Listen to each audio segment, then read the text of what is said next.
Good morning girls. मैं तुम लोगों को अपना ईमेल आईडी दे रही हूँ और तुम लोग उसमें मुझे पिंग कर सकते हो और अपना मेल एड्रेस दे सकते हो। तब मैं तुम्हें ये कविता जो है भेज सकती हूँ पीडीएफ के द्वारा। ठीक है, तो तुम लोगों को आशा करती हूँ ये कविता समझ में आई होगी। और नहीं अगर समझ में आती है तब भी तुम लोग लिखोगे, कुछ तो लिख नहीं रहे हो, पढ़ रहे हो कि नहीं ये भी नहीं मालूम मुझे। बट एनीवेज, आज हम लोग क्वेश्चन एंड आंसर करते हैं और भी क्लियर हो जाएगा तब क्या क्वेश्चन है, क्या प्रश्न है, क्या उत्तर होना चाहिए। I will tell you the questions also and the answers also.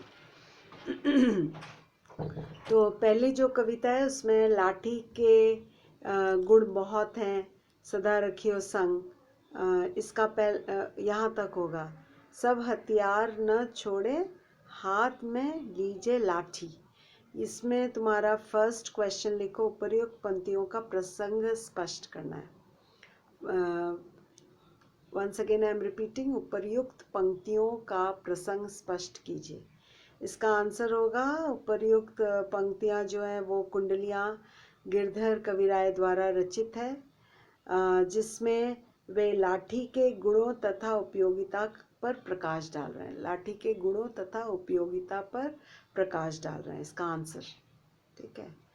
Second question है, टाहो बचावे अंग से कवि का क्या अभिप्राय है? में कवि का क्या अभिप्राय है? इसका आंसर होगा, लाठी पास में होने का बहुत लाभ है। लाठी पास में होने का बहुत लाभ है।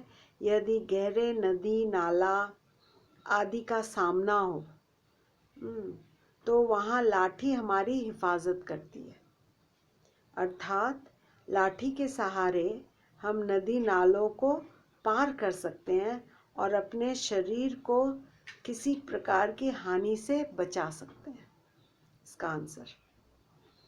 नेक्स्ट क्वेश्चन है, कुत्ता और दुश्मन का सामना होने पर लाठी हमारी क्या सहायता करता है? इसका आंसर लिखो। यदि कुत्ते या दुश्मन से हमारा सामना हो जाए और उस समय हमारे हाथ में लाठी हो तो किसी प्रकार की हानि की संभावना नहीं होती, क्योंकि लाठी से हम दोनों का न केवल सामना किया जा सकता है बल्कि इस पर विजय भी पाई जा सकती है। ओन वर्ड्स में भी तुम लोग लिख सकते हो, मेरी भाषा में अगर ना भी लिखो। यदि कुत्ते या दुश्मन से कभी सामना हो जाए और उस समय हमारे हाथ में लाठी हो तो किसी प्रकार की हानि की संभावना नहीं होती। क्यों?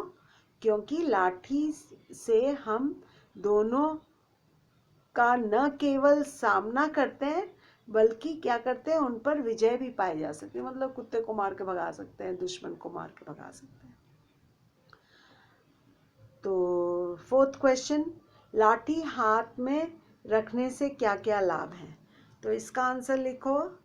लाठी हाथ में रखने से कई प्रकार के लाभ हैं।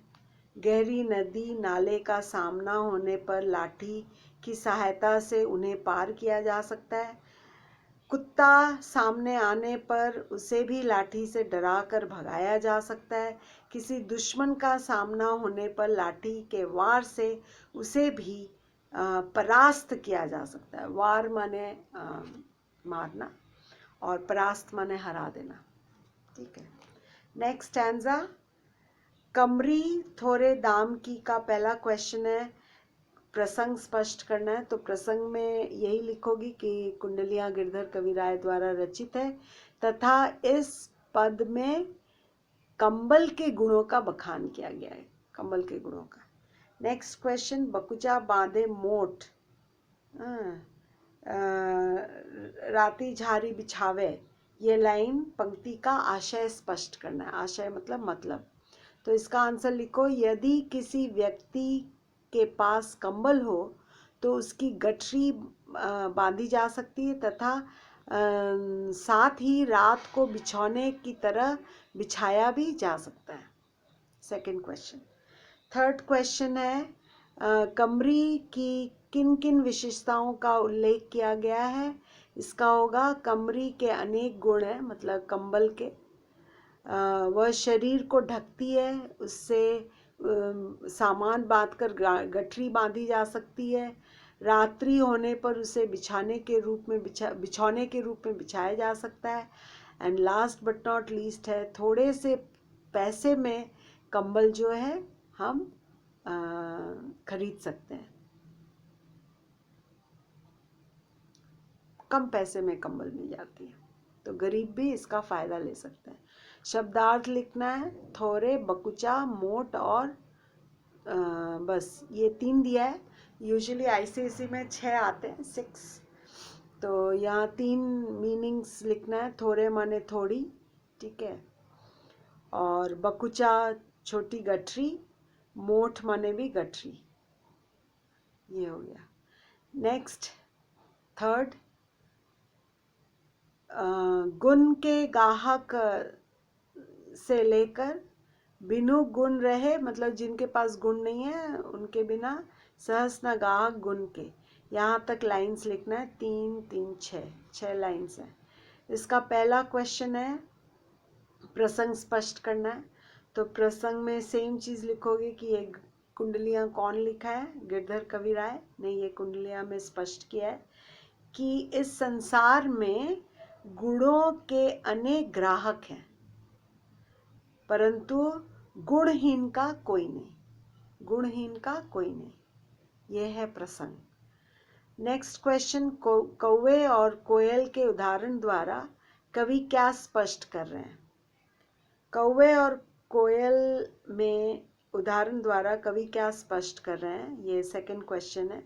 उदाहरण द्वारा, एग्जाम्पल द्वारा। गिरधर कविराय ने कौवे और कोयल के उदाहरण द्वारा यह स्पष्ट किया है कि कोयल की वाणी में मधुरता के गुण होने के कारण सभी लोग उसे पसंद करते हैं, परंतु कौवा अपनी कर्कश वाणी के कारण गुणहीन होने के कारण, कर्कश आवाज होने के कारण उसे कोई भी सम्मान नहीं करता, या वो सम्मान नहीं पाता कौवा। थर्ड क्वेश्चन, कौवे और कोयल में क्या समानता है और क्या असमानताएं। तो इसमें होगा कौवे और कोयल में एक समानता क्या है, बोलो। वो दोनों ही काले रंग के होते हैं। कौवे और कोयल दोनों का रंग काला होता है, दोनों में यह समानता है। कौवे और कोयल में सबसे बड़ी असमानता है उनकी वाणी में अंतर है। वाणी माने बोली में, कौवा कर्कश बोलता है और कोयल मीठा बोलती है, ठीक है।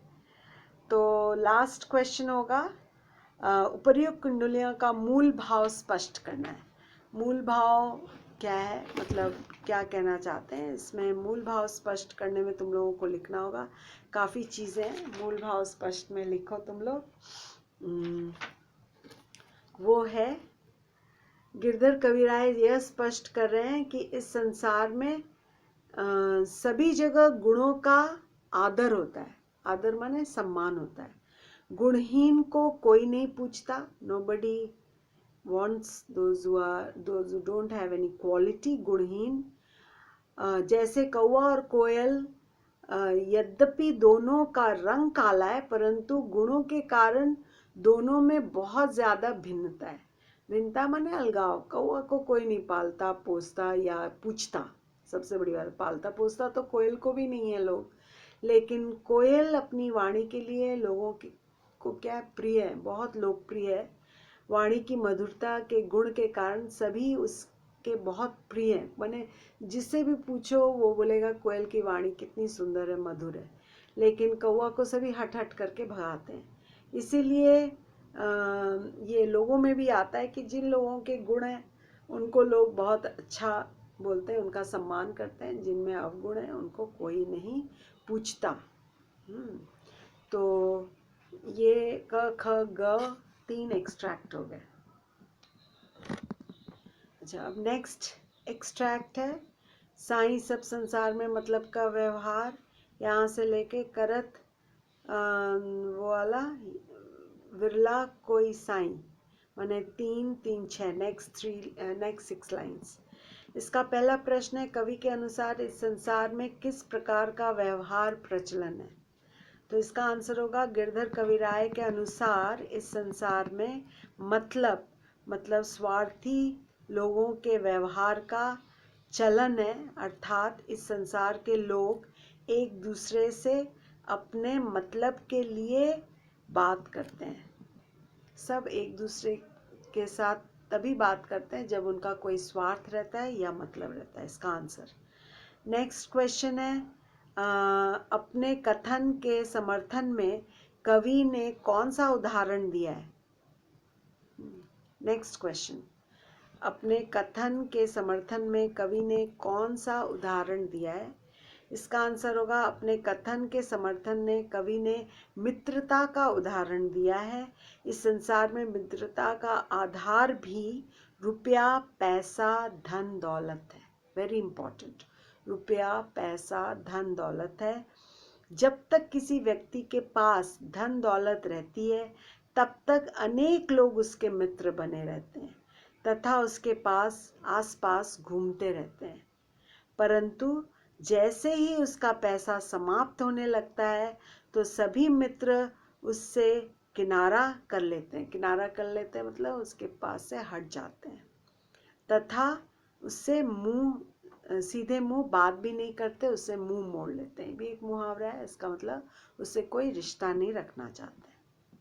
ये हो गया क्वेश्चन नंबर 2 का आंसर। थर्ड क्वेश्चन है, विरला शब्द का प्रयोग किस संदर्भ में किया गया है? विरला शब्द का प्रयोग कवि ने निस्वार्थ मित्रता से किया। मतलब जिसमें कोई विरला मतलब बहुत में कोई एक ऐसा तुम्हें मिलेगा जिसमें कोई स्वार्थ की भावना नहीं हो। संसार में बिना किसी स्वार्थ के किसी से मित्रता करने वाले लोग कम होते हैं, माने विरले ही मिलते हैं। विरले माने बहुत कम, एक मुहावरा है। तो लास्ट क्वेश्चन है, मनुज के पास धन समाप्त होने पर क्या स्थिति हो जाती है? तो इम्पॉर्टेंट आंसर देखो, लिखा है, बता रही हूँ। जब व्यक्ति के पास धन समाप्त हो जाता है तो उसकी स्थिति विचित्र तथा दयनीय हो जाती है। विचित्र तथा दयनीय हो जाती है। धन पास रहने पर जो लोग उससे मित्रता का हाथ मिलाते थे, मित्रता का दम भरते थे, वे मुख से भी नहीं बोलते तथा उससे किनारा कर लेते हैं। वो उनसे बात नहीं करते हैं। नेक्स्ट लाइंस, रहिए लटपट काटे दिन, ये वाला 3, 3, 6 लाइंस, इस पर प्रश्न दे रही हूँ। किस प्रकार के पेड़ की छाया में नहीं बैठना चाहिए और क्यों? किस प्रकार के पेड़ की छाया में नहीं बैठना चाहिए और क्यों? कवि गिरधर कविराय के अनुसार हमें किसी पतले पेड़ की छाया में नहीं बैठना चाहिए क्योंकि ऐसे पेड़ की छाया में बैठने में खतरा है। ऐसा पेड़ तेज हवा के चलने से गिर सकता है और हानि पहुंचा सकता है।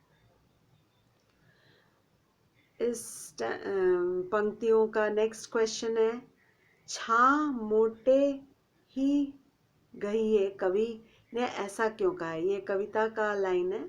ऐसा क्यों कहा है? कवि ने ऐसा इसलिए कहा है कि एक तो मोटे पेड़ की छाया घनी होती है तथा साथ में मोटे तने वाला पेड़ आंधी आने पर गिरता नहीं है तथा उसके नीचे बैठने वाले व्यक्ति का जीवन सुरक्षित रहता है।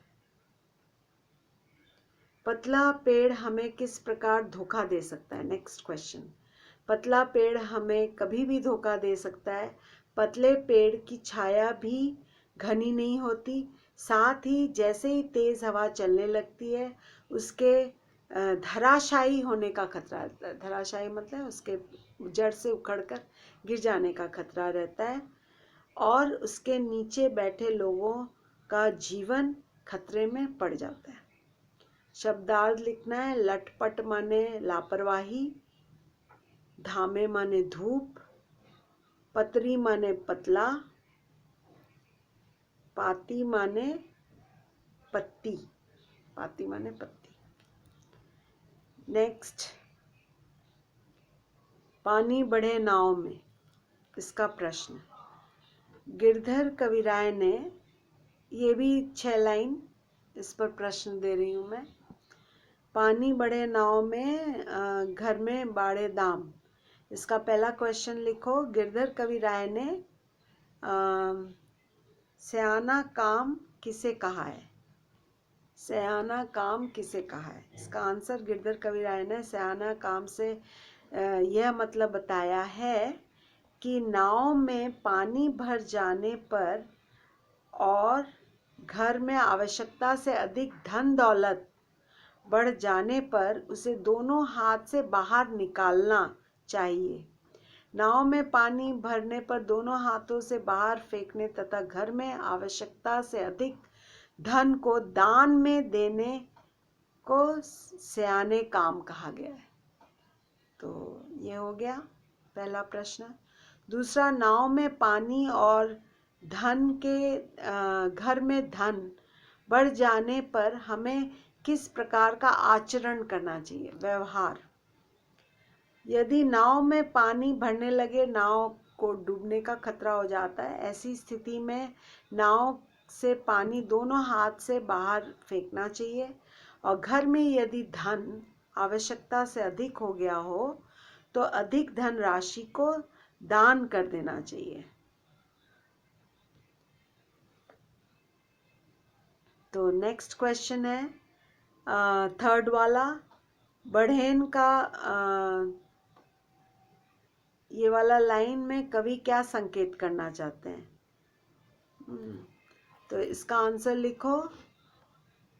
बढ़ेन की यही वाणी से कवि उस और संकेत करना चाहते हैं, सीख देना चाहते हैं।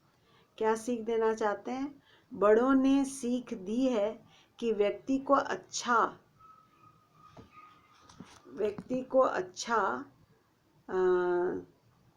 क्या होना चाहिए? व्यवहार करने का, सम्मान का रक्षा करना चाहिए।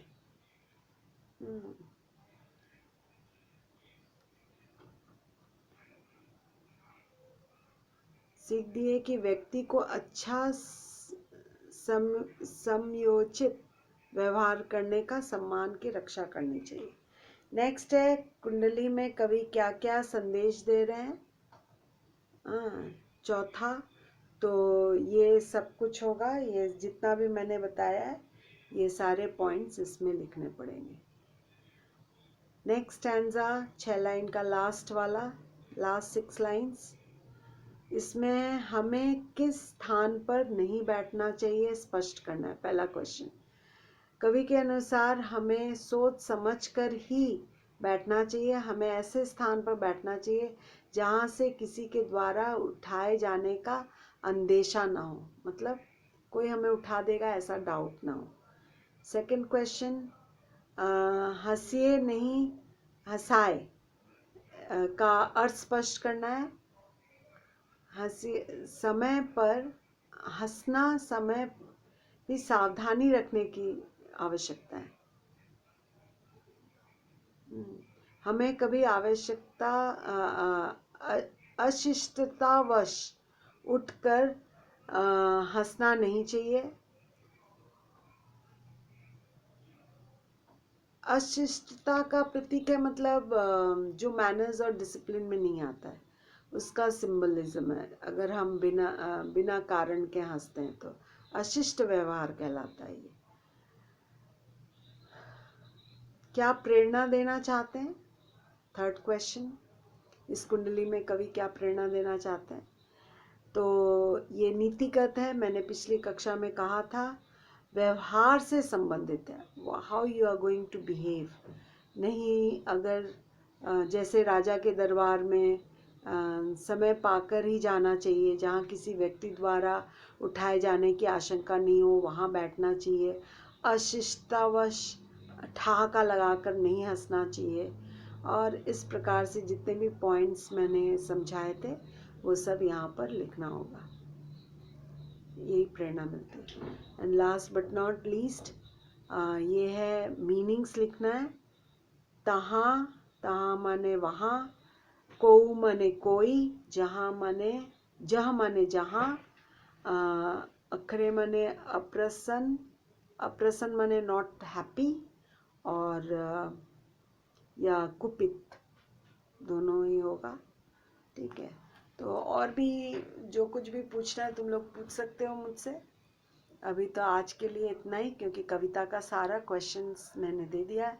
अगर कुछ है तो मैंने पहले ही कहा है कि तुम लोग मेरे मेल आईडी एड्रेस में लिखना, कोई भी क्वेश्चन हो तो मैं तुमको उत्तर दूंगी, और देखती हूँ क्या और कर सकती हूँ। तुम लोग जब तक पूछोगे नहीं मुझे तो समझ में नहीं आएगा व्हाट प्रॉब्लम यू हैव।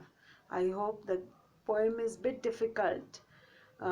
जो नहीं समझ में आए तुम लोग मुझसे पूछ सकते हो।